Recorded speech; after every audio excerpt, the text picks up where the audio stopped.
You already know it's BC and Ava Clarence don't make sense. I ain't gonna stay on this for long. I just want to show you the mindset and delusion of women in 2022, why they're overly masculine, and how they look at marriage and how they view their husbands and how they view their counterparts. You're gonna see right now why a lot of men are on this red pill.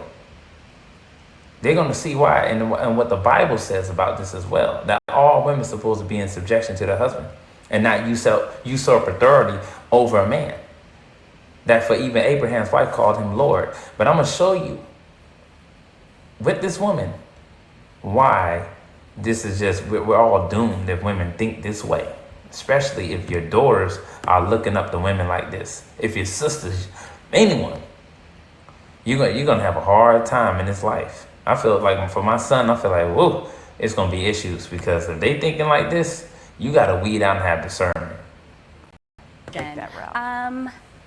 I knew when I really started to focus on my happiness. I feel like women, we tend to focus on everybody else's happiness, making sure that everybody else is okay, meaning our children.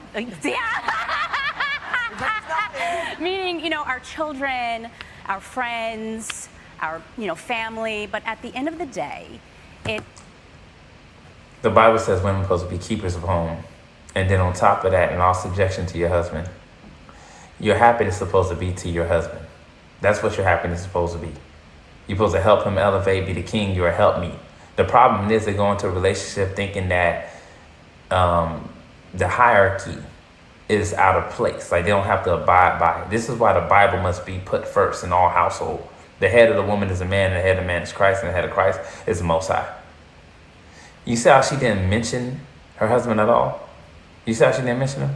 She said her kids, which you're supposed to be keepers of home. You're supposed to take care of your kids. That's what you're supposed to do.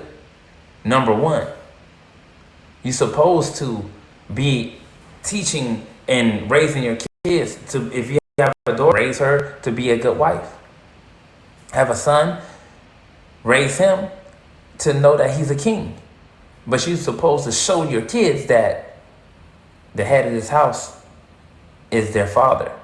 The king of this house is the father. That I am under the guidance of your father. That's your father. I'm in all subjection to him. I don't go against him. My happiness is to please your father. But they go against the Bible because it's masculinity. It's not attractive. Middle-aged women talking about I want to find my happiness. Are you serious?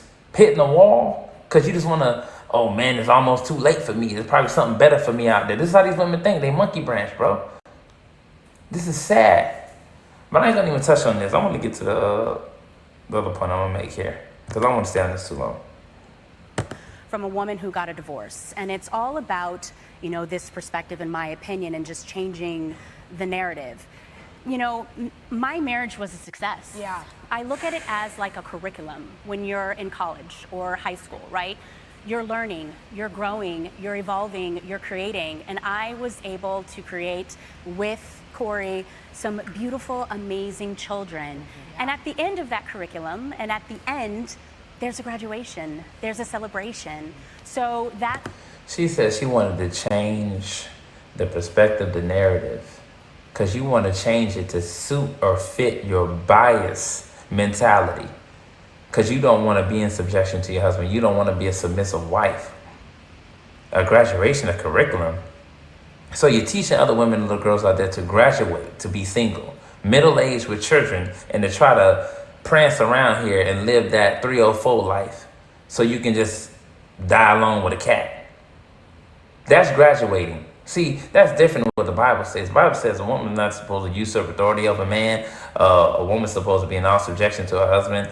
She's supposed to adorn herself quietly and submissively, and to only teach other women to love their husbands, to love their children, to be in subjection to their husband. You're telling other women that basically, it's okay to graduate, to look at marriage as a curriculum. These women have the Jezebel spirit. They have the spirit of Saul. They have the spirit of divination, of Python. They just want to suck you dry. This is what they do.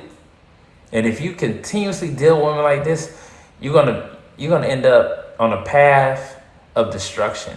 Women don't, you know what you do with women like this? Kick them to the curb and don't speak to them again. Let them go out there and try to live their glory days the rest of they have, which is already over. Because a woman that's in her prime can get married to a man in her prime and then grow together and be a helpmeet to that man and a level, make sure that man is being supportive of all his needs and dreams.